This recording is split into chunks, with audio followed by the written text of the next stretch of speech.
সবাইকে কাঁদিয়ে বড্ড তাড়াতাড়ি চলে গেলেন অভিনেতা রাহুল ব্যানার্জি। কখনো সিনেমার পর্দায়, কখনো বাংলা ধারাবাহিক, নানা মাধ্যমে দর্শকের মন জিতে নিয়েছেন তিনি। ভোলে বাবা পার কারেগা ধারাবাহিকের শুটিং চলাকালীন সমুদ্রের জলে ডুবে প্রয়াত হলেন অভিনেতা। অভিনেতার মৃত্যু রহস্যের সমাধান এখনও হয়নি। এখনও সমস্ত প্রশ্নের উত্তর সঠিক মেলেনি। এদিকে রাহুলকে হারিয়ে শোকে পাথর তার স্ত্রী প্রিয়াঙ্কা। বাবাকে হারিয়ে দিশেহারা সহজ। রাহুলের এইভাবে চলে যাওয়া মানতে পারছে না টলিউড।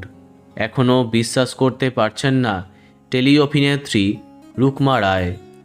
দেশের মাটি ধারাবাহিকে তাদের জুটি প্রচণ্ড জনপ্রিয় হয়। তাদেরকে একসঙ্গে রাম্পি বলে ডাকত দর্শক। তখন সব জায়গায় তাদের নিয়ে চর্চা। তারপরে লালকুঠি ধারাবাহিকে আবার তারা নায়ক নায়িকা হন। একসময় টেলিপাড়াতে রটে যায় তাদের প্রেমের গুঞ্জন। প্রিয় রাহুলদাকে হারিয়ে ভেঙে পড়েছেন রুকমা। তিনি বললেন, আমি এখনও মানতে পারছি না।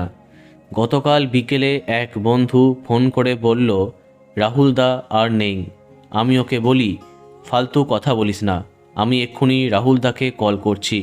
আমি রাহুলদাকে ফোন করি, কিন্তু ফোনটা ধরে বাবলুদা, রাহুলদার ড্রাইভার। তিনি আমাকে সবটা বললেন। শুনে আমার হাত পা কাঁপছিল। রাম্পি জুটির জনপ্রিয়তা নিয়ে রুকমা জানান, দুটো কাজ করেছি, একই মেকআপ রুম শেয়ার করেছি, কিন্তু কাজের বাইরে রাহুলদার মতো এত ভালো মানুষ আমি খুব কম দেখেছি। কাজের বাইরেও ওর সঙ্গে দারুণ সম্পর্ক ছিল। খুব ছোট কোনো কাজ করলেও সেটার প্রশংসা করত। আমি বলতাম, এত বাড়িয়ে বলো না তো। সবার সঙ্গে সব বিষয় নিয়ে কথা বলতে পারত। এত পড়াশোনা, অধ্যাবসায় জ্ঞান ছিল রাহুলদার। আমি ওর পডকাস্টে গিয়ে মন খুলে কথা বলতে পেরেছিলাম, কারণ ওর সঙ্গে আমি ভীষণ কমফর্টেবল ছিলাম। আমাকে ভীষণ স্নেহ করত, ভালোবাসত। আমি ওকে মজার মজার মিম পাঠাতাম, দাদাও আমাকে পাঠাতো। আবেগতাড়িত কণ্ঠে অভিনেত্রী বললেন, এক সপ্তাহ আগে শেষ কথা হয়েছিল। রাহুলদা বলেছিল আমার শাড়ির ব্র্যান্ডের জন্য একটা নতুন আইডিয়া ভেবেছে। দেখা হলে বলবে, কিন্তু আমার দুর্ভাগ্য তা আর শোনা হলো না। আমরাই মানতে পারছি না। জানি না কাকিমা প্রিয়াঙ্কাদি সহজ কী করছে। বন্ধুরা, ভিডিওটি এইটুকুই।